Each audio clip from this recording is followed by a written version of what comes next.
Hello guys, இன்னைக்கு பார்க்க போகிற ரெசிபி மீன் குழம்புது.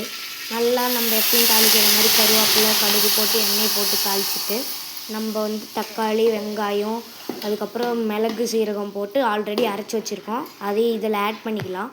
ஆட் பண்ணிவிட்டு நல்லா அதை கிண்டி விட்டுக்கலாம். அதுக்கப்புறம் அதை நல்லா கிண்ணத்துக்கப்புறம் கொஞ்சம் தண்ணி ஆட் பண்ணி அதில் ஊற்றிக்கலாம்.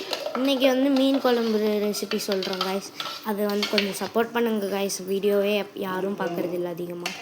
அதுக்கப்புறம் பார்த்திங்கன்னா நம்ம புளி கரைச்சி வச்சுருக்கோம். புளி எடுத்து போடுறோம். அவர் ஒன்று சொல்ல மறந்துட்டேன் காய்ஸ். தக்காளி தாளித்து அரைக்கக்குள்ளேயே நாங்கள் மல்லித்தூள் அதுக்கப்புறம் மசாலாலாம் போட்டு ஆட் பண்ணி தான் கரைச்சிருக்கோம். உப்பும் காரமும் அதிலே போட்டிருக்கோம். புளி தண்ணியை போட்டால் தான் புளிக்குழம்பு மாதிரி டேஸ்ட் வரும் காய்ஸ். நம்ம ஆட் பண்ணுற மீனோட அளவு ஒரு 5 கிலோ பக்கம் இருக்கும். அதுவும் ஜிலேபி மீன் ஆட் பண்ணுறோம். அதனால் கொஞ்சம் தண்ணி நிறையாவே போட்டுக்கலாம். இப்போ நம்ம வந்து பெங்களூர்லேருந்து நான் வரேன் காய்ஸ். எங்கள் பாட்டியோட சமையலை சாப்பிட்றதுக்கு அவ்வளோ டேஸ்ட்டாக செய்வாங்க. அதுக்கோசரமே நான் பெங்களூர்லேருந்து எல்லா வாரமும் வருவோம் காய்ஸ் நான்வெஜ் செய்கிறதுக்கு. இப்போ வந்து உப்பு ஆட் பண்ணிக்கலாம் காய்ஸ். உப்பு ஆட் பண்ணதுக்கப்புறம் நல்லா கொதி வரணும் காய்ஸ். நல்லா எவ்வளோக்கு எவ்வளோ கொதிக்குதோ அது அப்புறமா நம்ம மீன் ஆட் பண்ணால் தான் நல்லா டேஸ்ட் கிடைக்கும் காய்ஸ் குழம்புக்கு.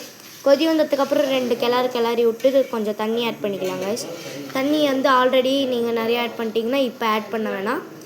ஆல்ரெடி ஆட் பண்ணோன்னா வேணாம். இப்போ வந்து மீனை போட ஆரம்பிச்சிடலாம். சைட்லேருந்து ஸ்லோவாக இறக்குங்க காய்ஸ். தப்புன்னு போட்டிங்கன்னா உங்கள் மேலே அடிச்சிருங்க. எல்லா மீனையும் ஆட் பண்ணதுக்கப்புறம் 1 மணி நேரம் எவ்வளோ தேவையான அளவு தண்ணி ஊற்றுங்க. பாருங்கள், எங்களுது கம்மியாக இருக்குது. தேவையான அளவு தண்ணி ஊற்றிட்டு மூடி வச்சுருங்க 1 மணி நேரம் மேக்ஸிமம் டைம். தேங்க்யூ ஃபார் வாட்சிங். Bye guys. கொஞ்சம் சப்போர்ட்